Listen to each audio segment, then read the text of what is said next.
Welcome to Real Estate Real World, where we talk to the movers, shakers, and leaders that are getting it done right now in the real estate industry and beyond. Your host is Marguerite Crespillo, and she started this podcast simply to talk to cool people about what's really happening in this crazy roller coaster ride of real estate.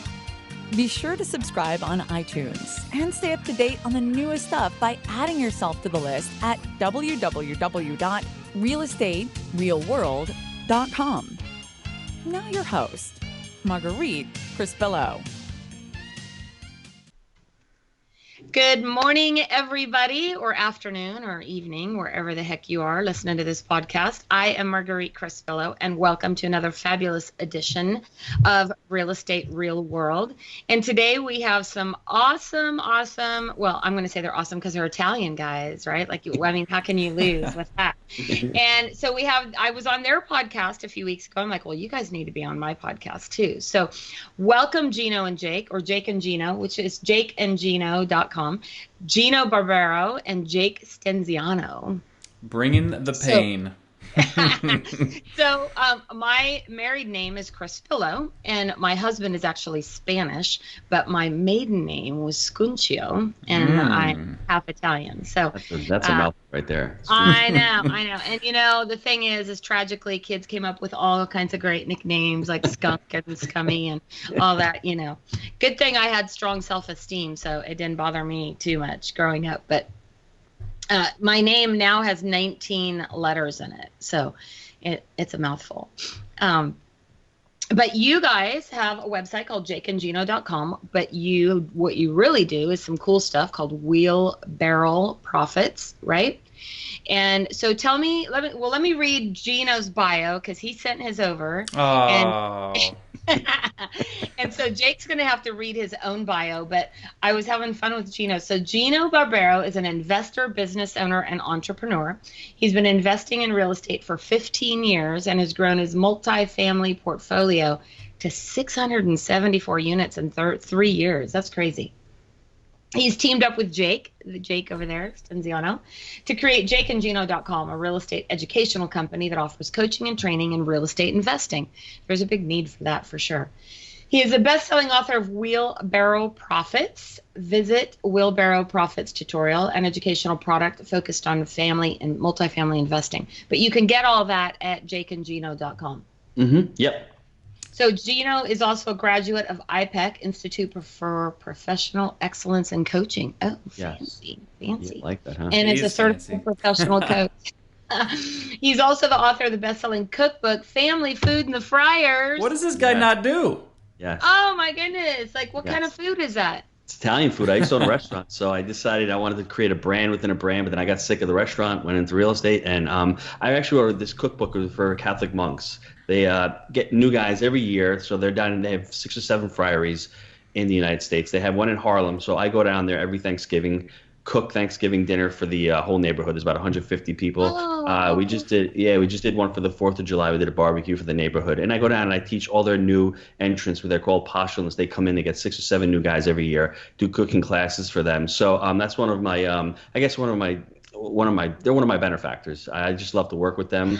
And it's great because my family's with them, so they're always around family life. I mean, they have a tough vocation. They basically take a vow of chastity, poverty, and obedience. Not many people want to do that, so it's a hard road for them. So I want to be the role model for them to see what family life is like, and I bring a little bit of love with the cooking, and I teach them cooking. And I wrote this cookbook specifically for them because they really are terrible cooks. You should see the spread too. Gino took some pictures. It's amazing the amount of cooking they do. It looks great. If you go on genosfamily.com, you'll see all the pictures and all the stuff, and you'll see the cookbooks on there. And like I said, I was there one Thanksgiving. I did a couple years ago. I did a whole tutorial, whole video on how to cook a turkey, how to carve one, and you just see the whole crowd. And my kids are serving online there, and it's really what the holidays should be all about. It's not just about going to the family, but if you can do an outreach and get together with people who really, the bottom line in this New York City is, I don't want to get off on a tangent, but in New York City, it's so many people. There's millions of people, but there's so many lonely people out there. So I thought Thanksgiving, go spend time in the morning there,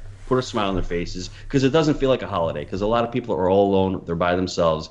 get together, and that's what these guys do. They get their neighborhood together. They have a St. Joseph's table, and that's what it's all about, bringing people around the table, feeding them. I guess you want to evangelize a little bit, but it's not just about the evangelization. It's about getting people together, enjoying company, bringing smiles to faces, and really making it a special day. And then afterwards, I just go to my mom's house. But I've been doing it for about 10 years. Gino, where are you at right now? Wow. I'm at mom's house right now. It just sucks me in. I can't get away from mom. And you have 6 kids, too. Yes. So I have to be the role God model. bless your wife. Yes. Well, we have to be a role model, and that's why, she's a superwoman with a cape. We homeschool. She homeschools all 6 of the kids. So 6 yeah, kids and she homeschools? Yes. Well, that's the thing. I mean, that's why I'm a guy who's got a lot of energy and does a lot of things, because I feed off of her. She feeds off of me. I never hear her say I'm sick. I got to take the day off. She's the jack of all trades. It's funny. You go on Facebook and you'll see the meme about a mom. She does cooking, baking, doctor, cleaning lady, engineer, everything, and that's what she does. And then she doesn't take a day off. Hold on. And she's the producer of all of our stuff. We call her the producer. So all of our Facebook Live stuff that we do, she's the producer. All of our online stuff. So she's producing as well our media stuff. So she's a great chili cook. She's a great cook. And the chili is awesome. Yeah. I love going to Gino's house because she makes the best chili. I need to have her on the podcast. My I know. favorite We're like, saying what are we ever. doing here? I mean, she's the one running it. Exactly. My favorite saying is, "It's not lost until mom can't find it." Right? That's right.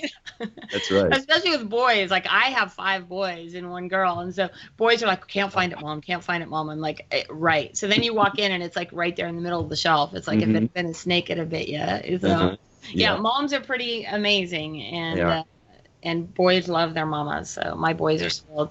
I have a 31-year-old, and he called me the other night, and he's like, you made it difficult for us to live in the real world because you spoil us so bad. That's right. So, but no, kids are fantastic. Well, so we spent the entire hour on Gino, so we got 30 seconds left for Jake. Well, listen, I'll make it quick because so Gino and I are both from New York. I ended up relocating to Tennessee to start our investing career. But we stay virtually glued at the hip. So we're not necessarily always in the same town, but we invest together, do all of our investments together. Gino's currently in New York, but he's moving to Florida because we're going to expand our portfolio to the Jacksonville area.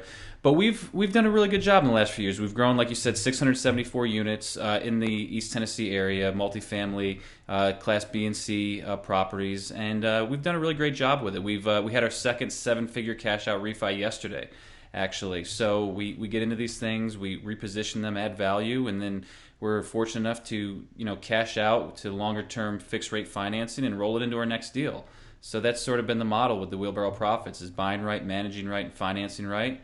And we're just having fun with it, making it happen, growing the management company. I always say I want to be the Chick-fil-A of apartments. We want to add good service, affordable pricing, and just kick down doors and make it happen. We get our hands dirty.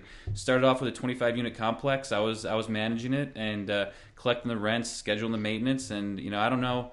We're probably up to 15 employees now, doing about $5 million annually in revenue, and we're just having fun with it. So tell me, how did you get into multifamily? Like, what? How did that start? It was real simple. I was a vaccine rep. What? Well, no, that's a great question. Makes sense. Yeah, exactly. No, so it really, my whole thing, and this is what I recommend everyone to do for their first job, is get into some sort of customer service, get into some type of sales. It's so important. I got my break, and I tell everybody this. My biggest break in life was, I have an MBA. It means nothing to me. My biggest break was I started off at Radio Shack in a commission sales job, and it changed my life. I learned how to network with people. I learned how to sell, and it just it transitioned me into the vaccine company where I did well. I was able to save up a little bit of money, but it gave me the ability to negotiate, to make these deals, and everything has stemmed off of being able to deal with the public and whatnot. But Gino and I shared similar goals. We wanted to create wealth, we wanted to create passive income, and ultimately wanted to create generational wealth for our families, so that we're not out there not knowing where the next paycheck is going to come from. The company I was with had a layoff every year for about 8 years, and I said eventually it's just going to be, not that I was always a high performer, but when am I going to get unlucky and they're not going to need that territory, or the product's going to go generic, right? So that's why I said we got to make a shift. We hooked up. He knew I was interested in real estate. I was actually relocating to Tennessee, and we saw an opportunity there in their tertiary markets because the price per door was less than anything we've ever seen before.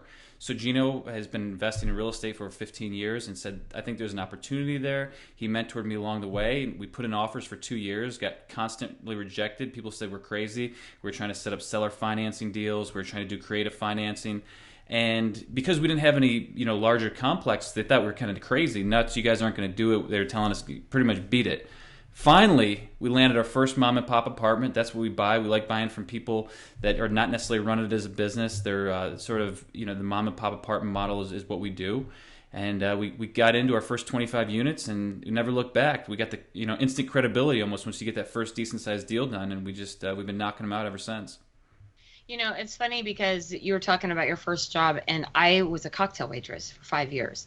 And I have frequently said that waitressing in some way or being a food server is like some of the best sales training on the planet. And, Gino used to have a restaurant. So you got to learn how to take care of people, and at all phases, in a bar, of course, they get obnoxious. But the truth is you got to learn how to manage and deal with people, learn how to upsell appetizers and cocktails and things like that. You learn all of that. It's like some of the best sales training, anything in commissions. That's what I've been pushing my younger son, because he was a salesperson at birth, like he's a natural born sales guy.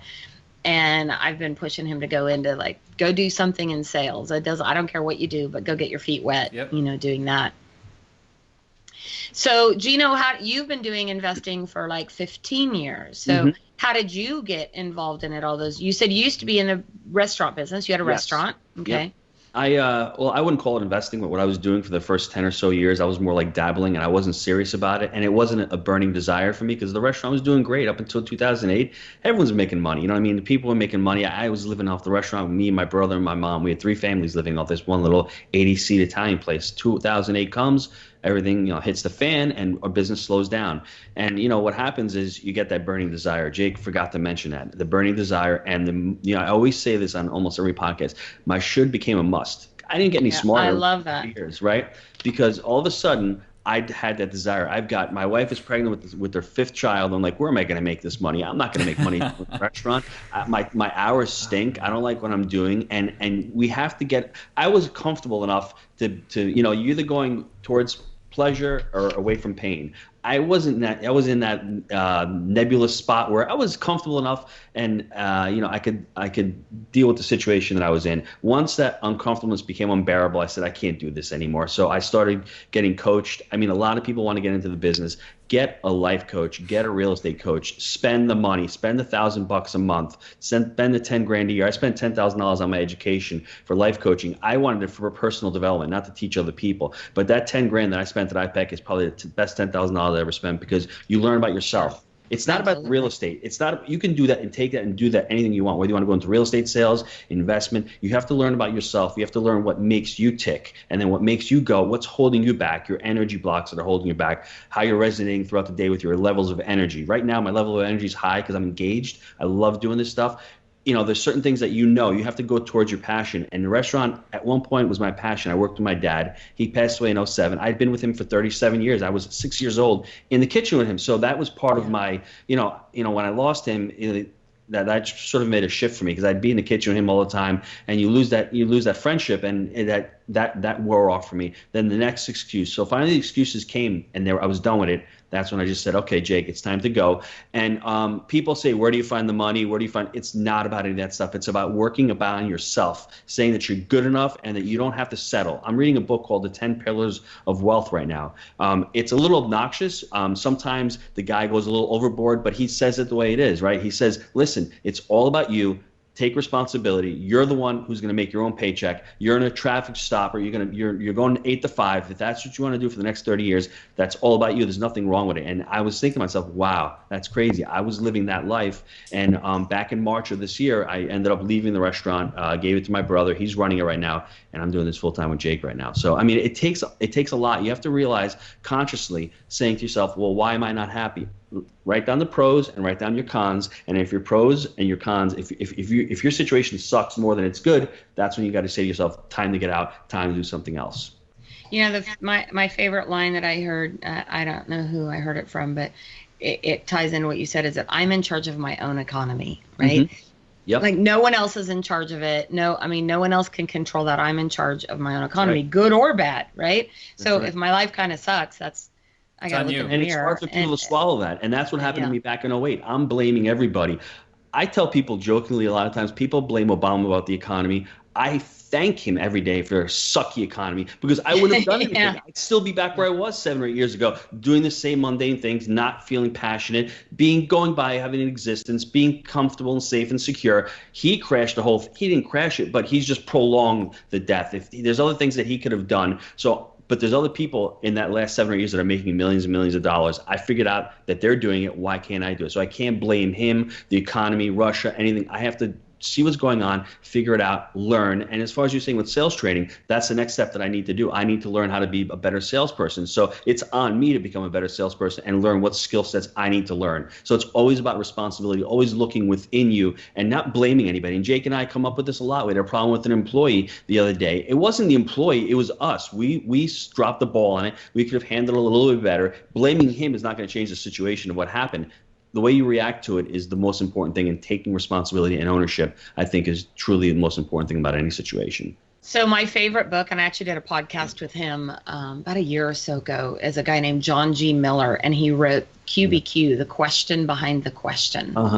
And it's such an awesome book because he talks exactly about that. It's like the thing is that when you take 100% responsibility for everything, you'll find a way to fix it. But the moment I start to say, oh, well, Gino didn't do this, or Jake didn't take care of that, or then I like shift that blame, and I'm not looking for solutions, right? But if I say, oh crap, that I screwed that up, or how can I fix that, then I'll go find ways to fix things. It's a fantastic book. It's a short read. You can read it in like an hour. And the podcast was fantastic too. You know what that is, Gino? That's the death spiral. Because we talk about this actually, and that dovetails so perfectly. A lot of the properties that we purchased were mom and pop apartments. They were, they owned maybe 150 units. It was a doctor and his wife, and they just didn't run them professionally. And it goes right along with that, because they would neglect things. They would not fix things. Maybe they'd let the roofs go, this, that, and the other thing, and then they would eventually not reinvest the money. The property was worth less, and then we'd go in and buy it and rehab it and get it for a good price. It's the same kind of thing. Not taking accountability, not doing what you should be doing, and eventually it just starts to build and build and build. And that's what it relates to the death spiral, and we talk about that as it relates to investing. I think it's a great point, though. But Margaret, to your point also, the other thing is, when you look at a problem, Jake and I are trying to do this a lot more often. Look at it as an opportunity. We had a problem with the employee. Hey, listen, we just saved a few bucks. We got a better employee. So you try to look at your problems as opportunities. Don't always look at them as problems, And the other thing that I like that T. Harv Eker says, problems to people might not be problems to others. If you're a level 5 person, you're an average person, you have a level 7 problem, that's a problem. But if you're a level 7 person and you have a level 5 problem, that's not a problem. So for you to build yourself up and to be able to become more responsible and be able to handle more situations, most problems in life won't even seem like problems. That's what we're trying to get to, where, a roof caves in, we had to change a couple of roofs, not the end of the world. But when you first start out, that might be overwhelming. But as you grow and you contribute more in life, and you be able to become a better person and a stronger person, most of those problems won't even affect you. They'll just roll right off your back. Well, so there's another great thought that comes to mind, is that you will get paid in direct proportion to your ability to figure stuff out, right? So if you can figure high level stuff out, like you said, level 7, 8, whatever, you can figure that out, you're going to get paid very well. If you choose to only figure out at a level 1, then with all due respect, you're probably going to work at Walmart, yes. Or you're going to be, not that there's anything wrong with Walmart employees. Don't send me hate mail. But the thing is that that's going to be an entry level position, right? Like that's why there are entry level positions, because those people have not yet, hopefully they will, been able to figure out things at a higher level. Yep. And that's what we like about these apartments. Also, into your thing, the more value you can create, the more problems you can solve, the more money you're going to make. So on a duplex, you have 2 units. You're only serving 2 tenants. You only have 1 property. You can only create a decent amount of value. There's only so much value you can create. We just purchased 156 units. There's a lot of value we can create there. There's more, there's more amenities we can add. There's more rents we can raise. There's more stuff you can do on the property by adding value, by creating the value. So you're serving more tenants. The more people you serve, the more money you're going to make. That's just the bottom line in any entrepreneurial situation. The more people you can, serve and get value to, the more is going to come back to you. So that's why we love multifamilies. We realize that, early on in our careers, wow, we have 25 units. It's the same amount of work to do 156 as it is 25 once you've got your business established. Because with the larger property, you can have the leasing agents, you can have the maintenance techs, you can give some of that work off to other people. And your job now, Jake's job and our job, is to try to drive revenue. Anything we should do throughout the day, and I'm learning this, is all about driving sales. It's not about editing a podcast. It's not about doing that low-level skill. And we struggle with that because we're still growing. But our focus, all three of us on this podcast, should be all about generating revenue and getting those sales higher. That's what we should be focusing on. So I'll tell you what comes up for me as I'm listening to you guys. What comes up for me is that, I don't have the money to do that. Right? Like that's the thing that I think probably most of our listeners will say too. Well, I don't have any money to go buy an apartment complex. Like I'm struggling to make my mortgage. How do I go figure out how to come up with the money to not only buy a complex like that, but to be able to renovate it and rehab it and maintain it while it's becoming profitable? Because can I assume, and correct me if I'm wrong, that maybe these units are not profitable when you first buy them? Like you're having to come in, so that's incorrect. Okay. I'm sorry. I'm chomping at the bit right now because go for it. I want to hear it. You're teeing me up. So Gino loves to bust my chops. I'm using chops. We used to say, anyways. So when we first got into our first deal, we were looking for 2 years. I told you we got rejected constantly. And we finally, my wife was like, look, we got to go buy a house. We were living in 1-bedroom C-class apartments, up until we bought our house. So eventually we said, look, we found this really great house. It was a really good price. We went out. I blew all my seed money on the house.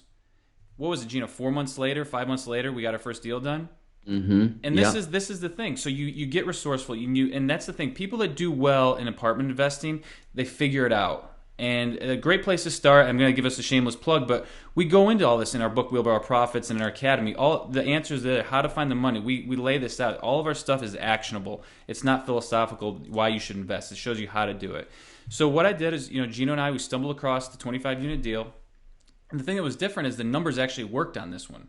Most of the deals we looked at, the numbers didn't work. That's why we had to put in lower offers, and we were trying to be more creative. The numbers actually worked on this deal. We were able to negotiate 10% owner financing on this. And for the folks out there that may not know about owner financing, basically the sellers put up 10% of our down payment, and we paid them out of the cash flow every month. So then instead of having to come up with $160,000, we had to come up with 80. Is that right, Gino? I always get this number wrong. It was 80. 27 times 3 is yes. Okay, so it was just about $80,000. Almost $90,000. Almost $90,000. Okay, price is going up. Gino's getting more expensive. Expense creep already. So I didn't have the money. But I did have money saved away in a 401k, and maybe this isn't for you, maybe it is, but because I tapped into my 401k money and I had maybe a couple $1,000 in my bank account, I pulled the money out, I borrowed it from my 401k, and that money got me into my first deal. From there, the credibility came, that we started cash flowing more money on the property right from the beginning, and I was able to then go and buy another complex. Then what we start doing, once you get into the game, we've been able to buy these underperforming complexes and then refinance them and pull the cash out tax-free and repurpose that into our next deal. So the key is getting into your first deal, getting your cash flow up, and then repurposing the money time and time again if you're able to find these underperforming assets. Let me give a couple ways people can get into the game. The first thing is, if you have no money, you need to have a skill. You need to have value. Jake and I had the same amount of money, but I at least had the skill of knowing how to buy the property, how to analyze the property. His skill was, I'm going to be the property manager. I'm going to manage this property while I'm working full time. So apartments are great because all 25 units were in one contiguous parcel. It was easier to manage. It was big enough where we're going to make a decent amount of money, and he could manage the property himself. We paid him a management fee, so he was getting paid to do it, but he was a partner. Now, if you're a single guy all by yourself, but you know what you're doing, you found a deal, you don't have any money, go to somebody, say, hey, listen, can I have 5% of this deal or 10% of this deal? I'm going to bring this to you. And, by the way, I can manage this also. So you can get a management fee and you can get equity to bring a deal, because people are looking for deals. There's no deals out there. So bam, instant equity. You're into your first deal. Now you're going to say, wow, it's only 10%. 10% is better than zero. So from that first deal, you'll start making money. Listen, you can go work for a real estate company, go become a real estate broker, learn from the brokerage houses, from commercial brokers. I mean, I wouldn't recommend going selling houses, being a residential buyer or seller, but go into the commercial department, get a job with them. It's commissions, but you're going to have to learn. And finally, what you got to do is you have to educate yourself. We're talking about all these high level stuff, whereas you're getting repair credits, closing in the middle of the month, all these things, you have to learn them. I learned them through certain trainings. I've created trainings, and Jake has created trainings on how to learn this stuff. And it's out there. It's not, I don't think it's hard. What's the word? It's not simple. It's simple, but it's not easy. It takes work. You have to learn. Gino, outline, I think a great thing for you to do right now is outline the deal or the Hammond that we just did and how we came up with the repair costs and everything just through the closing and not having to borrow any more money. Sure. So that was 156 units. Jake likes to say patience, persistence, but willing to walk away. We made the offer in August. There were two groups ahead of us, two REITs ahead of us, actually, two big boys. We were the little boys. We were the little Italian dogs, but we stuck in there. But we knew something little yapper dogs. Yeah, that's how we work. Because every week I'd be sending out emails to the broker. So did it close? Did it close? Did it close? Long story short, they both fell out. They both passed the due diligence. It came back to us. So we bought the property at $7.1 million. It was in an actual A cap. A B property. So in our market, we actually paid right for it. Now, why did that happen? We knew the sellers were motivated. There were two different partners that were bickering. We bought it underperforming. It was doing about $98,000 a month in revenue. 6 months later, we taken over. It's doing $113,000 a month in revenue. So we haven't even been able to turn 3 of the laundry units. So we're going to hit $120,000 a month. I think within the next 6 months, we'll probably be hovering right around there. Their expenses were bloated because they had so many layers of management. They had maintenance guys, so they were like feeding at the trough. And one of the partners knew that was going on, so I think that's why he wanted to sell. These guys should have really kept the property and upgraded the amenities, upgraded the clubhouse. We put a dog park in. Jake did a great job with the pool deck. We rebranded it. We put a new signage on there. We striped the parking lot. Yeah, a fitness center. We've got the whole 9 yards. It's a whole repositioning strategy. But what we ended up doing is we closed on the middle of the month. So we got $50,000 of those rents credited back to us, because that's what you do when you get closed in the middle of the month. We got a $50,000 cable contract, which they had just signed a contract, an exclusive, the month before. So the month after, that shows up on title. So that's basically, and you can prorate it. So if you're halfway into the deal, you can bring that at closing and say, listen, there's extra $20,000 left on this contract. I want it, because you're locked in. Once you take that contract over, you can't get out of that contract. We also did inspections on the property. We found about, not a lot of stuff, but some deferred maintenance. So Jake said, either we fix it or you come up with a number. They came up with a $30,000 number, which we were thrilled with. Our maintenance guys are going to take care of leaky pipes and that. So we got the 50, 50, and 30. That's $130,000. And also you get security deposits that we obviously are not going to touch, but if you're in dire need, you can do that. You can get those security deposits. And how many of those? That was like 25 grand in security deposits. All together, the whole ball of wax is over 150.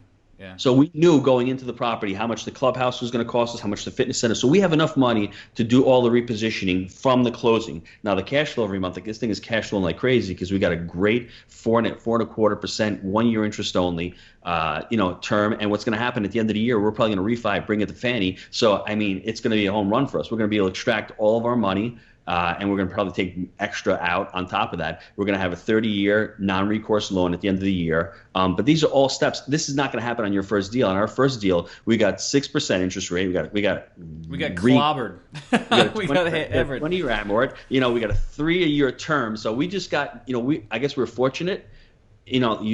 You work hard. No, but you learn to make it work with crappy terms, and you can then once you can make it work with the crappy terms, you get the good terms, you figure it out, then you really start churning. And Gino wrote an article just recently. He said you got to go through the courtyard to get to the Hammond, because the first property to do was the courtyard, and we learned it. We took our lumps. We learned the business from the ground up, and now we're able to scale it into what we're doing today. And that's really I think the moral of the story for us. I'm just trying to think back to the Hammond now. So once we ended up doing that, we've got all that money set aside, and you have all that money set aside. Be diligent. Have a business plan set in place to what you want to do with that money. There's a couple other ways you can get repair. You can get money at closing. You can do a repair allowance. Basically, I don't know if you've ever heard of this before. Let's say your property is $1 million.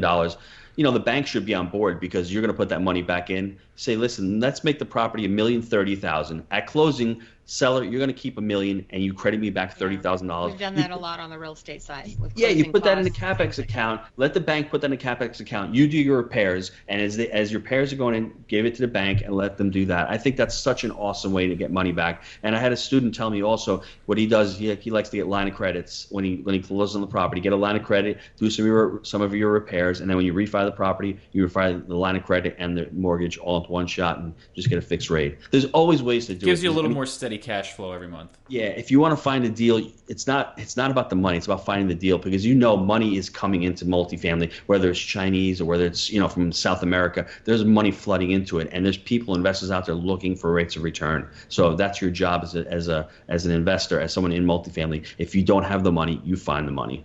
So one thing that's interesting to me is that you guys have bought properties literally all over the country, right? So just Tennessee. Yep. Oh, okay. So you focused in that one area. How did you choose Tennessee? I relocated there simply for quality of life because I was in New York, and I always pick on Gino because his property tax at his house are $25,000. I'm like, you're nuts, man. That's crazy. And my house is about the same size in Tennessee. Mine's like $1,900.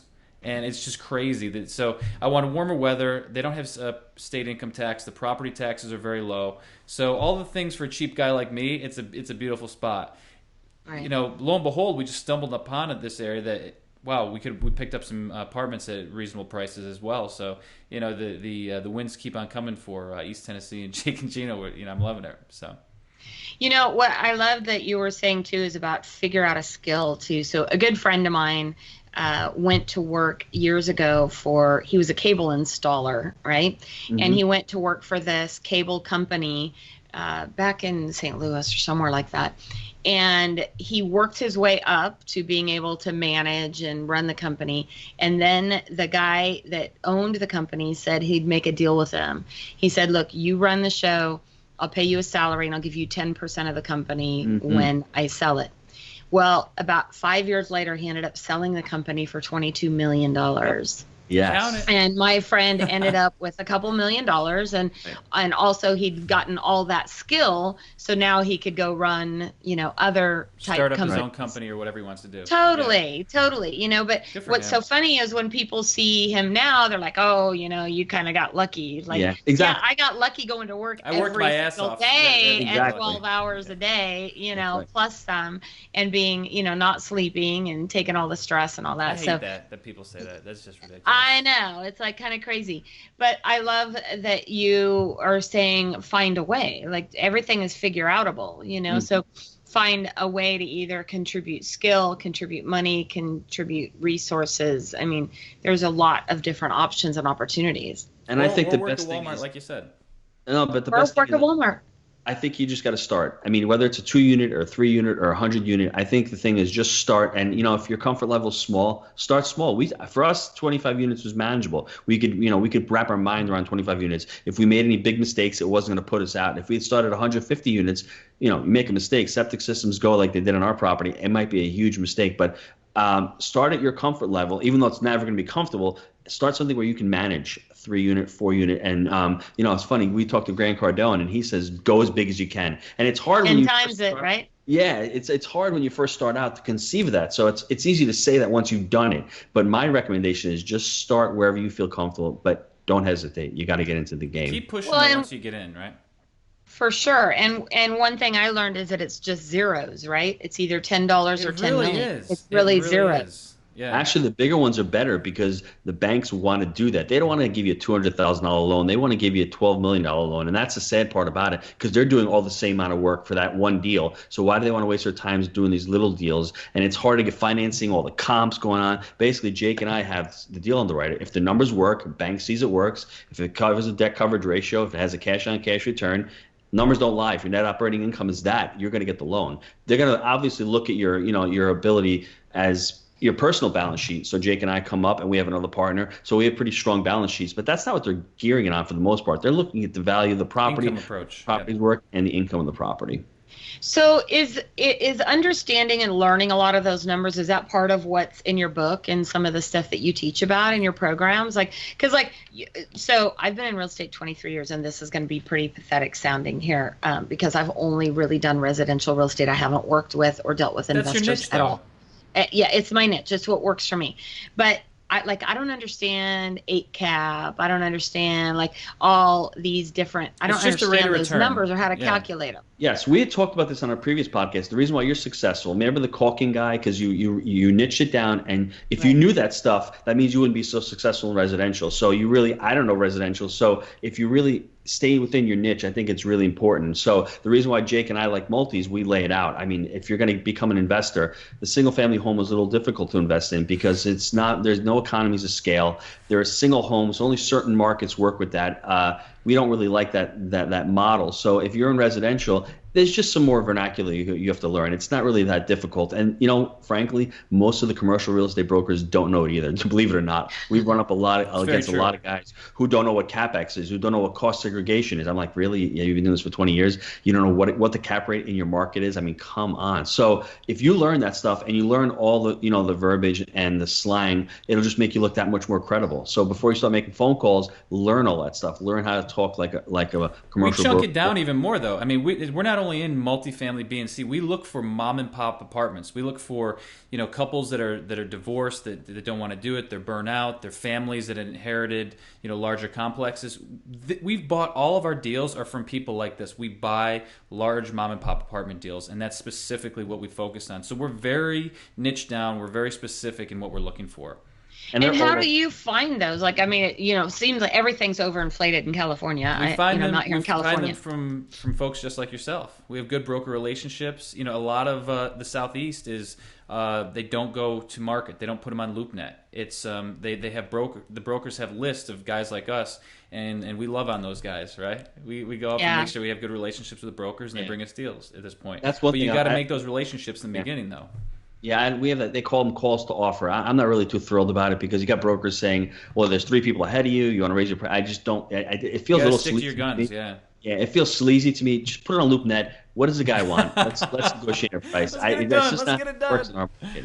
It's not like that. The Northeast is different. I was in Cleveland on Monday with the student. Actually, we flew in. We analyzed the Cleveland market. That's an MLS-driven market. So you need to know what happens in your market. Everything goes on LoopNet. There's 5 or 6 brokers, commercial brokers in that industry, in that market. And I was fortunate to meet 2 really good brokers on Monday. Networked with them, learned all about the market. Within 30 minutes, I knew exactly what Cleveland was. It was a Rust Belt, which has got a lot of healthcare, a lot of high tech, a little bit of high tech jobs there. I don't know if I'd want to go there. They're saying it's an emerging market. To me, it doesn't seem like it's emerging. It seems like it's just basically stabilized. But you really got to know your market. You really got to make those relationships with brokers. That's one of the most. It just feels good because the Cavs won the championship. That's all that's going on there right now. I saw last week I was at a real estate conference in San Francisco, and Gary Vee was there. Do you know Gary Vee? Oh, Gary's the man. Love that guy. Oh, he's a kick in the pants. So he spoke, and then they had a meet and greet after, so I got to meet him. And he, in his talk, he's like, look, everyone has excuses, right? Like, this was an eye opener for me because he talks a lot about social media because he's big, he's got VaynerMedia and stuff on social media. And he says, he goes, I always meet this guy, Stan, who says, Gary, he goes, I didn't grow up with the internet. I don't know how, that's not something I grew up with. He goes, well, that's BS. He goes, you didn't grow up with a car either, and you figured out how to drive a car. You didn't grow up with anything. You came out naked, okay? You figure it out. Exactly. Well, that's a limiting belief. That's all about coaching. Yes. So, I mean, the limiting belief and the assumptions that since I don't know how to do it, I won't be able to do it. I got my mom. I love my mom. She still doesn't know how to freaking do a VCR. She can't, not that we're talking VCRs.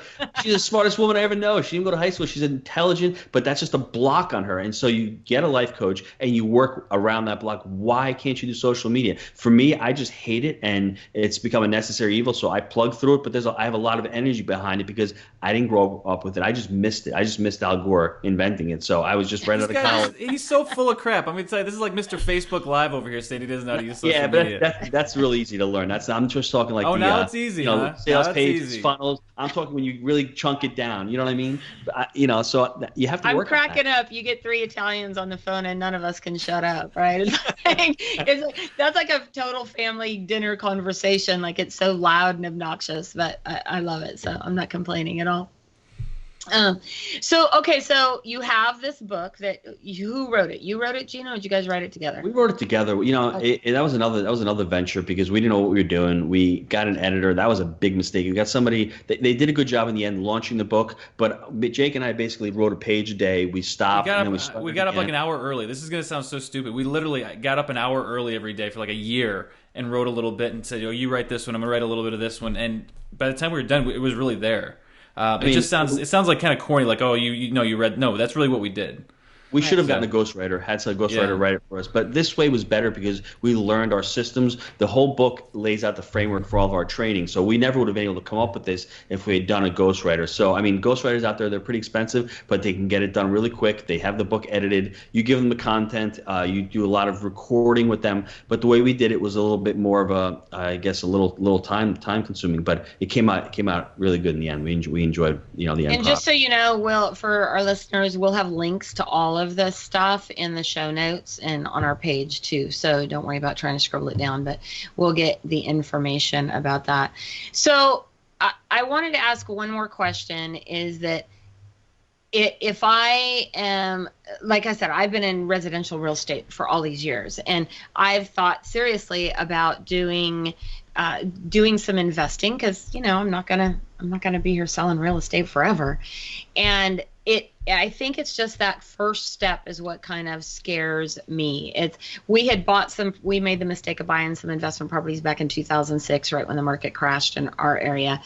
And the mistake that I also made, and this is what made me gun shy, but I'm getting over it, is that we bought properties that were out of our area. And so we didn't know enough about that. We relied on a real estate agent in that area. We didn't know enough about the market, enough about the area. We didn't even really know enough about the condition of the propies. Gino, overnight her a book right now.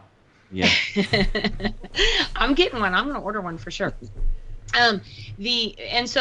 So when we finally ended up going up and looking at the properties, I'm like, I can't even believe we bought these. Like what a train wreck it was. Of course, ended up losing a ton of money on it because it happened during the market crash. If it hadn't happened during the market crash, I'm sure we would have been okay. But it happened during the market crash, and so I think that's what gets people. Those stories are what scare people. And don't really necessarily know what to do or where to start, or you kind of feel this little, like you're walking on eggshells. So what I would do, I did the same thing that you did back in 06, 07. I put money into a trailer park down in Florida, which looked like a good business model. I never actually went to visit the park. I had one of my best friends said, this is a great deal. I had no partnership agreement, no operating agreement, no private placement memorandum. I did everything wrong. I did no due diligence is what you did, right? That's exactly what I did. Biggest I birds. did everything wrong. Well, you know why? Money was easy, and I had money. So a person with money meets a person with experience. The person with experience get the money, and the person with the money gets the experience. And that's what happened to me. Wow, that's serious right there. Quote. Wow. You like that, huh, Jake? That was good. We're gonna have that's a tweetable. That is a tweeter right there. So, long story short, we all make those mistakes. Can you repeat that? Can you do that again? I don't know if I can. Hold on a second. A person with money meets a person with experience. The person with experience is going to get the money, and the person with the money is going to get the experience. Wow, drop knowledge. So you can take two choices. Moment of brilliance, people. You can either cry about it, which I did, and you can get motivated about it, which I did. What did I do wrong? It's not a mistake. We all say it's mistakes. It's actually something wrong that you did wrong, and you course correct. If I did it again, then I'd be an idiot because I did the same thing. Expensive education. Exactly. So it was really expensive, bro. Let me tell you, I spent a lot. About $150. Yeah. So. Oh well, mine was a little bit more than that. We're in California. I think it was 200 and almost. Well, it's $150, 150,000 or $1.5 million. Okay. No, 150. Yeah, it was almost 300,000. Big mistake. So I'm not embarrassed to say my mom brings it up all the time. I've let it go. The guy was a moron, and I was a bigger moron. So it wasn't his fault. It was my fault because I didn't do my due diligence. Now that I can look back at it. Take responsibility. That's right. And the problem is, you think you have a lot of money, you're going to start out. Sometimes the money is not the problem. Less money you have, the more creative and the more opportunities you're going to think of in your mind. So it's not always about the money. What was your question? I completely forgot the question once you said about. I'm loving this right now. This is great. I don't know, but that was a great conversation. I think my question, it wasn't necessarily a question. It was more of an experience issue. Is that I feel like I made a huge mistake, and it made me really gun shy. So I said, okay, well, I got to go figure out how to make that money back. So I just went to work, starting to make money. But I've always, for ages, I've wanted to do what you guys do, but it's just, I get like, So then what you do is this is the other thing you do. Night before a closing's scary, regardless of the deal it is. It's not as much anymore, but man, the first few deals I was like freaking out. Definitely.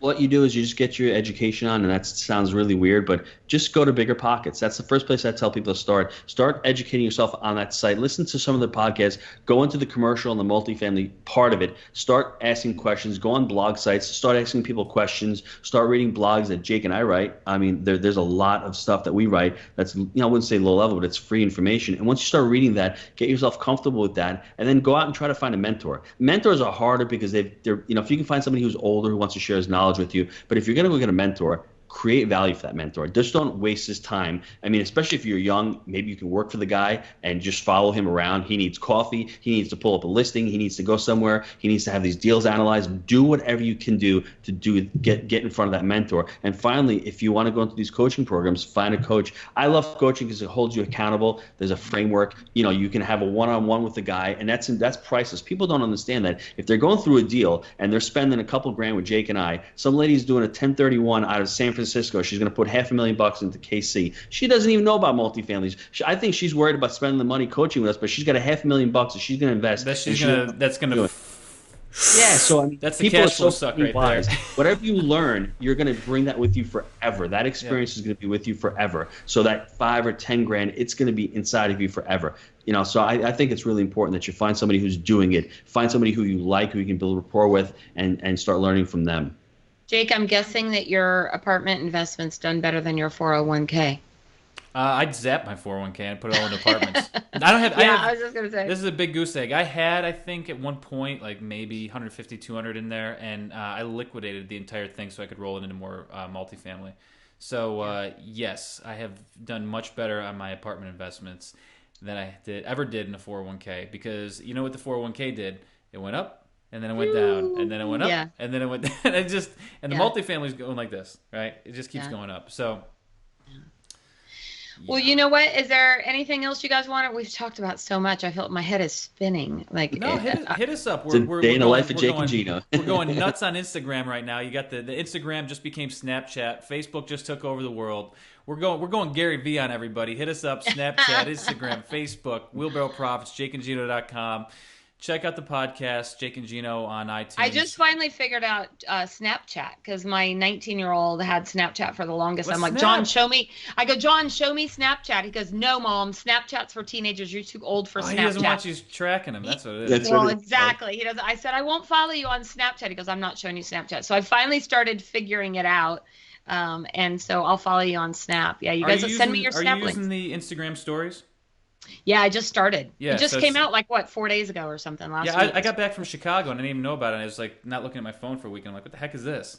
And all these people are like Snapchatting on Instagram. So we started. It's just hard to stay on top of it. You're trying to Snap, you're trying to Instagram, you're trying to Facebook Live. It's like, holy crap. Like I need to be Gary V, where he has, his guy following him around all day and post and stuff. But I see you getting there. That's an excuse. I see you getting there. Well, you know what? You guys are awesome. I am actually trying to come to New York for Inman in January, and so I'm going to Virginia next week. But I would love to come out in the city. If I'm still up here, yes. If I'm still, I'm supposed to be moving. You're moving your whole family to Florida? We're gonna move. Yeah, we're selling the house, and I'm gonna rent for a year in Jacksonville. It's great. I drive around a golf cart. I love the beach. There's tennis. There's fishing. There's swimming. There's everything down there. It's a quality of life. I mean, the cost of living. Where in Florida are you going? In Jacksonville, it's about an hour. It's like southern Georgia. It's about an hour, into the state. I love it there. It's just nice. There's a lot of families down there, a lot of big families. Southern Florida seems a little more transient, a little bit more snowbirdish. Northern Florida is like more of a family, stable area. And you're staying in Tennessee, right, Jake? Locking it down. Well, you know what? I'm going to post all your guys' links. I'm going to follow you. What's your Snapchat? All the handles are Jake and Gino. Okay, so I'm going to look them all up and follow you guys on. Oh, we should snap right now. Hold on. Let's do a Snapchat. I'm in airplane mode. where? This is wild right You're now. in We've never airplane? Okay. done. I'm going off airplane mode, so if we get a bing bing. It's a hold bing on. bing. If he gets Gino, a bunch of Gino, text we're messages. live. Hold on. Yeah. We are Just a minute. snapping right now. We're going to snap on the, right on now. the Just a sec. podcast.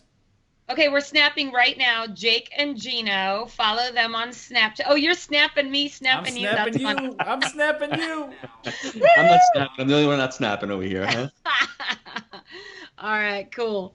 Well, thank you guys so much for being on the show today. This has been a hoot, and I'm going to get your book, and I'm going to check out all your stuff, and we're going to post all those Gino, links. don't worry about the book. Gino will send you one. I'm sending one over. Oh, thank you. I can't wait to read it. I'm going to check it out. So, and then I'll have to come out there and visit you guys in Florida or New York or wherever the heck you are. So.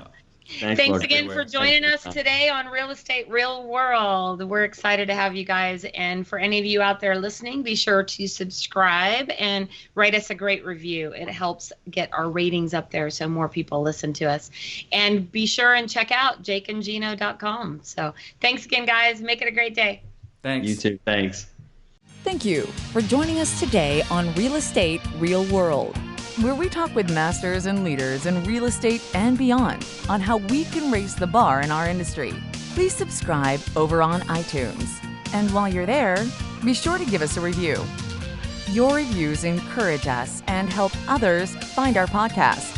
For show notes and hot topics on what's going on right now in our real estate industry, hop on over to www.realestaterealworld.com and add your name to our email.